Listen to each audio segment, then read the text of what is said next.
the day she made us watch. The sound of the latch sliding into place still haunts me. It was mid-morning, and the air was thick with the smell of burning wood.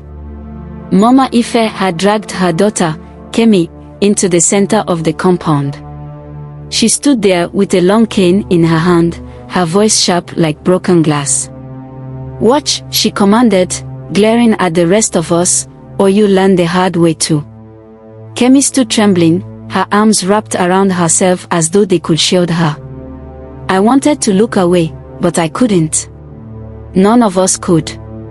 Her punishments were like that, brutal, calculated, and impossible to ignore. Mama Ife's shadow. Mama Ife was no ordinary woman. She was fierce, with a commanding presence that silenced even the most talkative elders. When she walked through the village, people moved out of her way. Some said it was because of the hard life she'd endured after her husband died suddenly, leaving her alone with Kemi. Others believed she was just born wicked, the kind of person who found joy in other people's pain. But the way she treated Kemi was something else entirely. A house full of fear. I spent most of my childhood with Kemi. We were best friends, always together. But her house was a place of fear. Once, when we were playing by the river, I noticed Kemi had bruises on her arms. "What happened?" I asked. She shrugged, avoiding my eyes. I spilled water on her wrapper. She said I'm clumsy and cursed. "That's not true," I said. "You're not cursed."